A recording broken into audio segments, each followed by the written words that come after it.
कि जिस आंदोलन को हमने 88 में शुरू किया था, मैं सोच रहा था कि मेरी विचारधारा को कौन व्यक्ति आगे बढ़ाएगा। जब राजकुमार यादव जी की गीत को मैंने सुना, तब फिर बुढ़ौती में मैंने करताल को उठाया। सत्य और असत्य, सत्य कहना इस समाज में अगर कोई बड़ी चुनौती है तो केवल सत्य है, ये मान लेना जरूरी है। आदमी की गर्दन पर हाथी का गर्दन लग गया, वो गणेश हो गए, उनको गोबर में गोलिया दिया गया।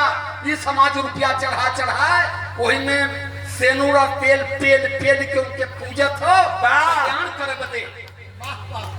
75 साल हो गया भारत में संविधान को आए, लेकिन एक यादव को, एक पिछड़ी समाज को, जिसकी औकात इस भारत में 52% है, एक प्रधानमंत्री हम पैदा नहीं कर पाए। इसी निर्गुण के बल पर, इसी सरगुण के बल पर, इसी राम के बल पर, इसी महेश के बल पर, इसी दुर्गा काली के बल पर, इसी सरस्वती के बल पर 1830 के पहले इस देश में बेटियों को पढ़ने का अधिकार नहीं था। 1830 में माता सावित्रीबाई फूले, माता फातिमा शेख ने आंदोलन किया, तो इस देश की बेटियां पढ़ना शुरू की। और बाबा साहब अम्बेडकर संविधान में संवैधानिक अधिकार दे दिया कि अगर इस देश का बेटा पीएम है, इस देश का बेटा सीएम है, इस देश का बेटा डीएम है, इस देश का बेटा डॉक्टर, इंजीनियर, प्रधान प्रमुख हो सकता है, तो इस देश की बेटियां क्यों नहीं हो सकती। तब जाकर के ये मिला। लेकिन हमारे सारे साथी माई सरस्वती हमके ज्ञान देने, माई सरस्वती कहाँ आती है, किसकी बेटी है, कितना विद्यालय बनाई है वो, लेकिन हमारे लोग ही हमारे समाज को गुलाम बनाने पर लगे हैं। इस जीवट के साथ मैं समाज में काम कर रहा हूँ। झारखंड, बिहार, उत्तर प्रदेश, उत्तराखंड, छत्तीसगढ़ से लेकर के 4 प्रदेशों में लगातार 20 दिन में भ्रमण कर रहा हूँ। लोग बुला रहे हैं, कल मुझे फतेहपुर जाना है, कानपुर के बगल में, परसों मुझे रांची जाना है। एक दिन में 600-700 किलोमीटर का मैं सफर कर रहा हूँ। इसलिए नहीं कि मैं बहुत सुंदर हूँ, बहुत बढ़िया गाता हूँ।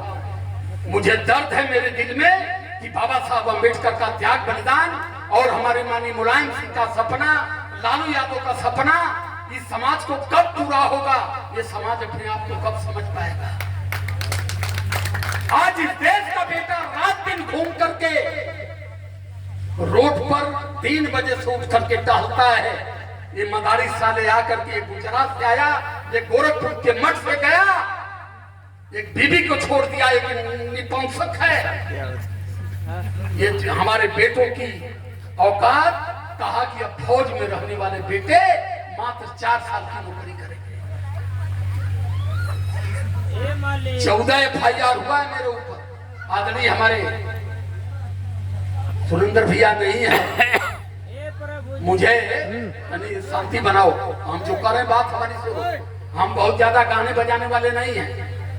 समाज कैसे हमारा जुटेगा, समाज अपने हक अधिकार की लड़ाई कैसे लड़ेगा, हमारी बहन बेटियों की इज्जत कैसे सुरक्षित रहेगी, अगर हम इस बात को नहीं सोच पाए तो ज्यादा नहीं, बस 6 महीना और इंतजार कर लीजिए। 6 महीने के बाद आप कहां होंगे, हम कहां होंगे, हमारी संपत्ति कहां होगी, इसका कोई अंदाजा नहीं लगा पाएगा। क्योंकि हमारे समाज को ये लगातार 5 किलो राशन देकर के हमारे समाज को इन लोगों ने धनहीन कर दिया। बाबा साहब अम्बेडकर कहा करते थे कि हमारा समाज आंदोलित समाज है। हमारे समाज को जब फ्री का भोजन मिलेगा तो ये समाज आंदोलन करना बंद कर देगा। इसलिए हमारे समाज को फ्री का भोजन नहीं चाहिए।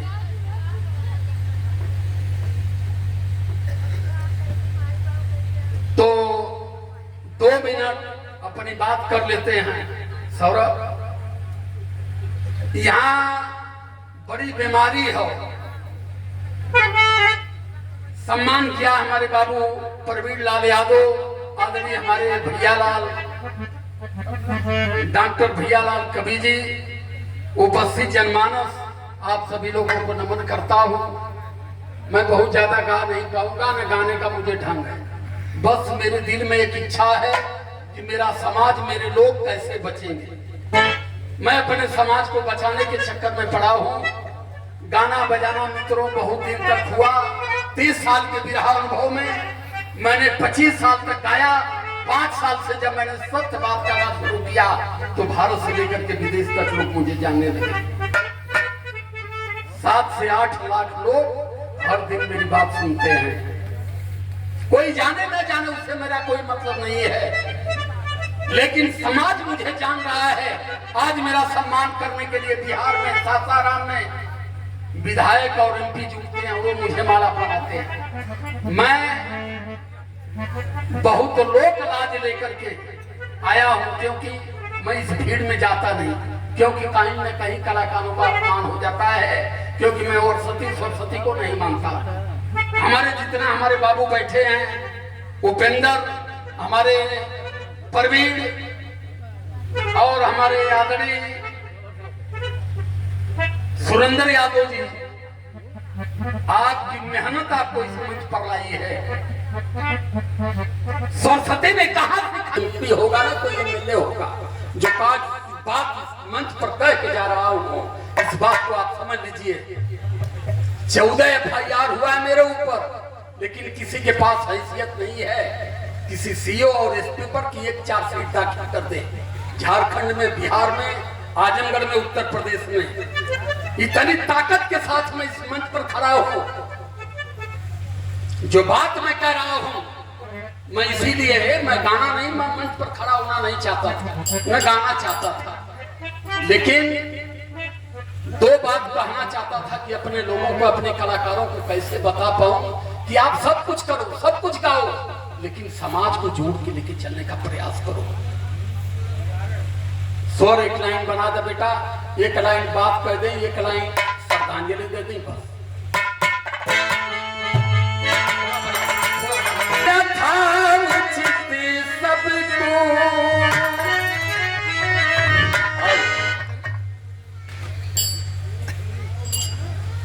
नमो बुद्धाय भीमभद्रो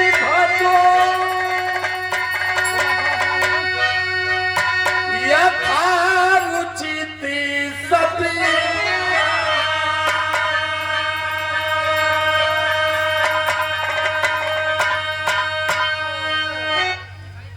बाल वृद्धि युवा सभी, अरे जो लायक हो।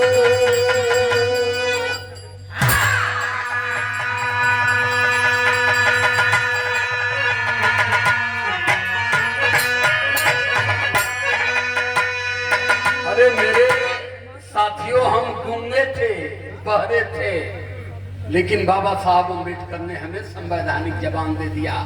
तब इस मंच पर हम इतनी बड़ी बात कर पा रहे हैं, लेकिन कलाकारों में हैसियत नहीं हो पाई कि एक बार उस महामानो कि हम बात अपने मन से कर लें।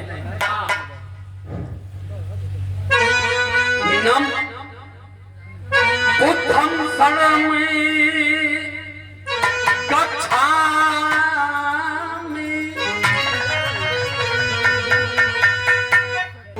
शरण में चलना चाहिए, हमें ज्ञान की शरण में चलना चाहिए, और धम्म में शरण गच्छामि। धम्मं शरण गच्छामि का मतलब, धम्म का मतलब, धम्म इस देश में सिर्फ सिखाता है समता, समानता, स्वतंत्रता, बंधुता, भाईचारा। माँ की ओर से हम सिर्फ मानव बनकर पैदा होते हैं, ना कि हम माँ के तन से जात बनकर पैदा होते हैं। तो इस धरती पर जितने मानव हैं, सबके अंदर प्रेम होना चाहिए, सबके अंदर सद्भाव होना चाहिए, और सबके अंदर भाईचारा होना चाहिए। दया करो हे तथागति स्वामी,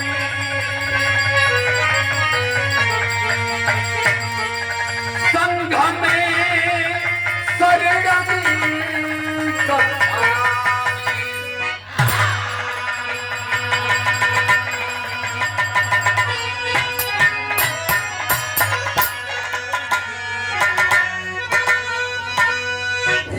वंदना और देखा ढेर समय न ले।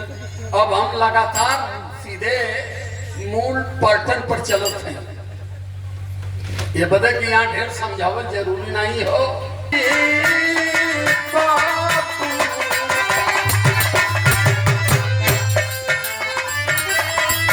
बाबूजी धरती के छोड़ देना। भैया लाल कभी लखनऊ में समाज सेवा करने डॉक्टरी के रूप में, लेकिन बाबूजी चल गया। कई लाइन करने की कमी नाम लिख के दे देता तो परिवार को सम्मान कर दी, लेकिन ना देला से हम लोग हमारे इतना का नमय है। इनमें जाइला तो खाली परिवार का परिचय, परिवार का सम्मान करीला।